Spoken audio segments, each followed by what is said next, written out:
Hi everyone, my name is Stacey Sorgen and I am a personal trainer and holistic health coach coming to you from Seattle, Washington.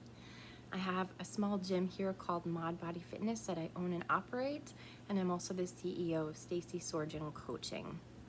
But I'm coming to you today to talk about energy management. No exercise today, so not to worry, I'm not gonna have you get up, no sweating. I want to talk to you about a tool that I have been using for the last 10 years with the people I work with and how it has significantly improved their lives, their quality of life, and how they manage their energy on a daily basis to be able to do all the things that they want to do. And that is sometimes pretty hard, right? Some days we wake up and we feel like we don't have a ton of energy, and it's really hard to tell why. I use a scale from 1 to 10. 1 being on the lowest end of the scale and 10 being on the highest end of the scale. And when people come in to see me for either holistic health coaching or personal training, I ask them where they're at. And this is something that can be kind of helpful to track on a daily basis if you keep a journal. So if you're at a 1, that usually means that's a good day to call in for maybe a mental health day or stay in bed, relax, let your reserves kind of refill as you take care of your body and you do the basics. It could be getting up to take a shower, maybe not, eating, drinking water, resting, in order to move your 1 a little bit higher up that scale. If you wake up and you're a 10, which by the way is different for every person. It's different for like an Olympic athlete to feel like they're at a 10, and for me to feel like I'm at a 10, and for you to feel like you're at a 10, and for Sally to feel like she's at a 10. It's just your best energy day. What is the best of the best for you? It doesn't have to look any particular way. So we've got 1 and we've got 10, but most of the time we kind of fall into the middle area. So how can we improve the amount of energy that we have throughout the day, and how can we slowly increase it over time so that we have more good days, which is what I'm all about? That is exactly what I'm going to talk to you about today. So when you wake up in the morning, you can keep a little journal, track it 1 to 10. If you're at a 1, do what you can to conserve energy. Prioritize what needs to get done. If you have children, I understand that there's things that need to get done, but this is a good time to ask for help. So that you can conserve. A 1 for an introverted person might look like kind of being by yourself, refilling your cup, taking some alone time, reading, journaling, sleeping, doing some light gardening, just something that's going to fill you back up. An extroverted person, like we're experiencing right now, may be feeling alone and may need to connect with people. So it might be going on a Zoom call or a phone call or texting or doing something like that. So think about how you refill your cup when you're at your darkest, the most, the bottom of your energy. How do you usually pump it back up? So we can utilize some of those things along with like drinking enough water, eating, sleeping, resting, doing things that don't require a ton of energy. When we're at a 10, we can kind of increase the amount of energy that we expend. So that might be a good day to do higher energy tasks like going for a bike ride, going for a run, hiking, doing a household project that takes a lot of time or energy or thought. But I think what happens for people a lot is that we wake up and we're at a 2 or a 3. And we're not willing to accept that we don't have a ton of energy because we don't understand why. We're kind of disassociated from that, our mind and our body. And so we push ourselves doing what we would do on a day when we were at a 7 or a 10, but we're only at a 2 or a 3. And what this does is it robs from our energy the next day. So the next day is worse, and then the next day is worse, and then the next day is worse, until we find ourselves just at the bottom with no energy. during this time right now, I want to acknowledge that many of us have had days when we've woken up and we feel like we're at the bottom. We have this tremendous level of like stress and anxiety that we don't take into consideration. We're kind of pushing it down, like business as usual, still got to do the dishes, still got to do laundry, still got to teach the kids, still got to walk the dogs, still got to do the household stuff. We kind of push it down, but it is kind of like a browser that's still open somewhere, still stealing energy, still utilizing our abilities. It's still utilizing our energy to hold it down, to not think about it, okay? It's still heavy on our shoulders. So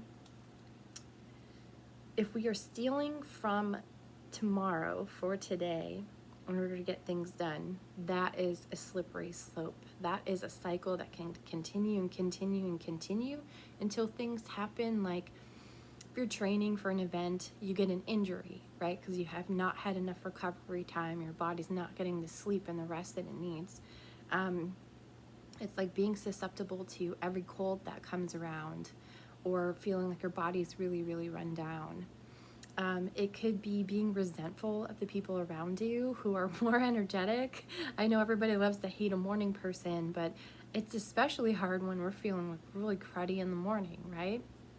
So what can we do? What can we do? Prioritizing our goals is really important. I think waking up in the morning and journaling just a little bit, acknowledging where your energy level is for the day, and setting maybe the top 3 things you can do that day to feel like you were successful, you got something done.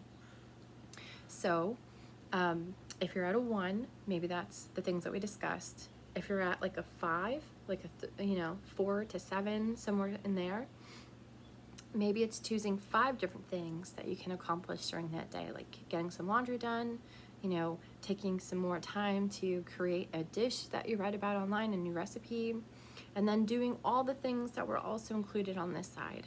If you have more energy, if you're like in that 7 to 10 range, maybe it's expending more energy. But the idea here is that we never spend more than we have. We don't want to go into energetic debt. And energetic debt is the place where we all are kind of finding ourselves right now. Maybe not all finding ourselves at a 1 every day, but the athletes that I'm working with, the people that I'm working with right now in health coaching are all finding that they are not feeling like themselves, but they're telling me, I don't know why. We are separating our minds from our bodies right now in order to protect ourselves, because this is a time of trauma. So some of the things that we can do in order to help this connection happen is to wake up in the morning and just be. Don't get on your cell phone. Don't look at the news. Don't turn on the TV. Just be. And you can sit in a comfy chair like I'm sitting in right now. And you can relax and breathe. You can pray. You can meditate. Maybe you just sip a cup of coffee, stare into space, or watch the sun come up, and just have some quiet time with yourself. I feel like this is something that we are at large avoiding right now, and it's difficult. Some emotion might come up while you're doing this, but also we might feel more in tune with our bodies, with our energy level, with our minds, how we're feeling, all these things. And once we know those things, we can move through them. So we can also journal in the morning. And journaling can be anything. It can be like on any topic that you want, or it can be, just how you're feeling throughout that day. This morning, I feel like I have an energy level of 3, and here are my goals for the day. And, this is where I'm at. I'm angry that I can't go to work, or I'm angry that I have to go to work. I'm scared about what the future looks like. It's just letting out all the things that are in your mind on paper. When we take this time in the morning to acknowledge where we're at, and then set kind of parameters for ourselves around what our priorities are for the day, we enter our day in this very proactive space. And I learned this from a great coach that I study with. Her name is Jessica Butts. But she taught me about the importance of this time and this space to create a proactive approach to our day. Just this little bit of time in the morning can help us gain a little bit of energy. And then we can decide, instead of just rolling through it all, right? I can't tell you how many times in earlier years I would snooze, snooze, snooze, snooze, roll out of bed, and then feel like the day was happening to me. All these things happening to me, everything calling for my attention, everything calling for my energy. And I was just giving and giving and giving and giving and giving and giving and giving and giving. And then at the end of the day, I'd be like, oh my gosh, I just feel exhausted. I feel worn out. I feel used up. I feel resentful. So if we take that time and we are proactive, or maybe you like keeping a schedule, you can totally keep a schedule or something on your phone. Go through that schedule. What do I have today? If my energy isn't very high, what can I put tomorrow? What can I put off till tomorrow? And that's okay. So once you figured out what your day is, right, starting it. So getting up, being proactive, checking in with your breathing, checking in with your body as you go throughout the day. And sometimes we have a surge of energy, we get moving, we drink our coffee or our tea or our lemon water or whatever you have in the morning, you get moving, and then you're like, oh, I actually have more energy than I thought I did. Or maybe it goes the other way. But being mindful about this, being aware of it, is so important. And it allows us to have some compassion and grace for ourselves when we're not able to do the things that we would normally be able to do, especially during a difficult time.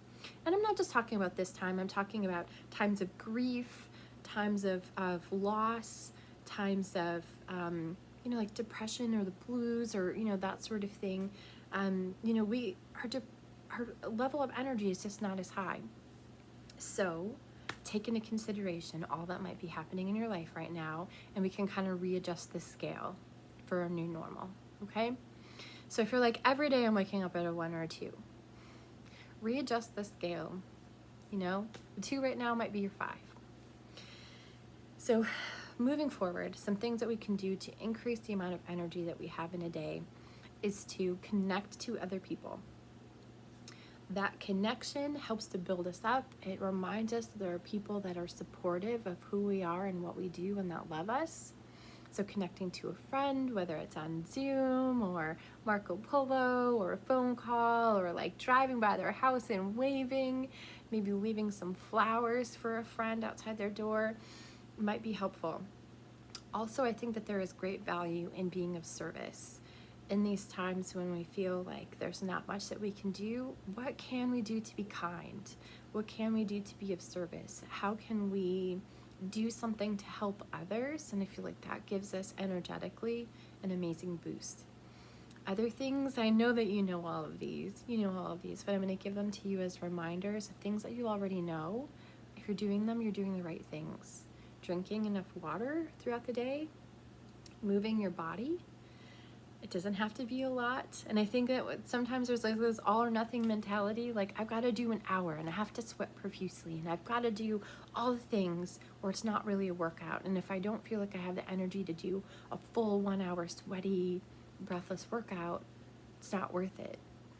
Any movement is worth it. 5 minutes of stretching is worth it. 10 minutes of Pilates, mat-based Pilates, worth it. 20 minutes of yoga, worth it. So expand right now for yourself the idea of what movement can bring into your life.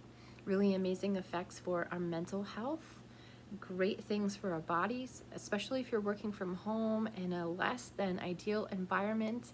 You're hunched a lot and you're feeling really tight in your chest and back. Think about what some gentle stretching could do for you, how it could change your day, and how it could potentially help you feel more energetic. Sleep is another one, and I know that might be another tough one right now too. But setting ourselves up with the best sleep hygiene or the best routine before we go to bed for ourselves is kind of magic. So trying to avoid screens for that hour before bed, maybe drinking some tea, trying to establish a new routine around going to sleep. A lot of the things that were markers in our lives before of our routine are now different. Dropping kids off at school might mean that then you went and you got your coffee and then you felt like your day started. If you're not dropping your kids at school and you're not getting your coffee from your local coffee shop and you're not interacting with the people there, how does your day start now? We have to create new habits in order to feel like our day has begun. What does our midday look like? And then what does it look like when you go to bed? So creating something new for yourself is really important. Maybe it is doing some light stretching, taking a nice hot bath, getting into bed and reading a book, or listening to a podcast, something that's going to help to put you to sleep. And then trying to go to sleep the best that you can. Try to get the best quality sleep that you can. And then again, starting the next day. The more that we can utilize the energy that we have in ways that works best for us, the better it is. The more that we can have compassion for ourselves on those days when we don't have a ton of energy, the better we feel. Being able to do the things that are our top priorities is paramount to our health, and it's paramount to our energy. I'm finding that people are having days right now where they are feeling like they're not getting a ton done, and so they rest. They don't have a ton of energy, and then the next day they have more energy, but they feel that the best thing, the thing that they want right then, what they want is to just sit and watch Netflix and chill out and eat pizza, and that's okay too. You have to do what you need to do for your energy in order to preserve your mental health, in order to preserve how you feel in your body. And I know that this is probably not what you expected to hear from a personal trainer, but I'm a little bit different. I believe in health at every size. I believe that our bodies know, and we know what's best for us as individuals, and that there is a lot that we have to discover about ourselves. So I can't come on here and tell you across the board what's going to help build energy for everybody. And I'm not going to tell you that a supplement is the thing that you need to take and, oh, here, buy it from me, right? It's about figuring out on a daily basis where your energy level is at, and then forging forward, knowing that energy level and never outspending the amount of energy that you have. Slowly building it up over time until you've developed a habit where you can keep yourself in that 6 to 10 until something happens, something happens, or you have a rough day, or you didn't sleep well one night, and maybe you have a lower energy day, and then you get right back into what your routine is, the thing that you've built around your energy management, and you continue that going forward. So if you are a person who is experiencing low energy right now, I want you to know that you're not alone. Pretty much everyone in the entire world is with you. It's not about a magic pill. It's not about, taking something, or, there's lots of supplements, there's lots of amazing foods, there's lots of great things that are going to give you energy, right? But I think that the reason that we don't have energy right now comes from a much deeper place. We have to have compassion and grace around how we're feeling, and remembering that we have that browser running in the background this entire time that is worry about the unknown, worry about finances, worry about family, worry about our own health, and having some understanding around that. So again, just to reiterate, waking up in the morning, taking a look at what your energy level is, establishing what your priorities are for the day, trying to have some alone time in the morning just to be and try to be proactive as you go through your schedule. Then throughout the day, trying to drink enough water, eating good food, moving your body if you're able, and again, it doesn't have to be all or nothing, and then getting good sleep.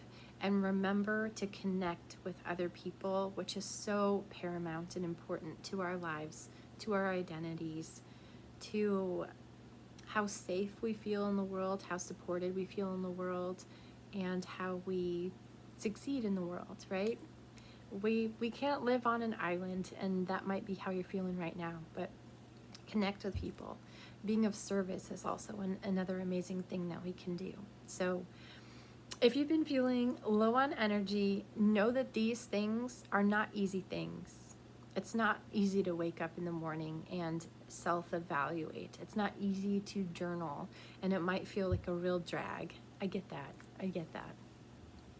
But the more that you can create a routine or some normalcy right now and moving into the future, the more relaxed you feel about your day, the less you feel like things are coming at you and you're just expending energy all over the place. And the more that you feel like you can be thoughtful about who and what and where, like all the things that you get to spend your energy on.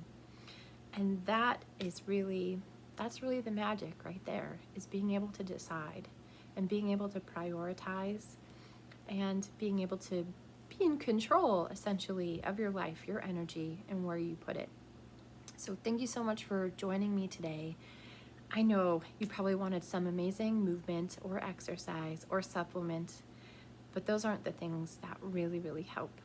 Taking time to evaluate yourself, what you're doing in your life or what you're experiencing that may be bringing your energy level down, and then plotting a different chart, planning a different route, creating a different routine that's going to help to support increased energy over time, and then just repeat.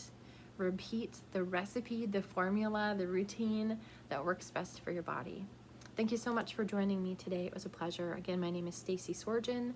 I am coming to you from Seattle, Washington. You can find more information online if you're interested. Thank you so much.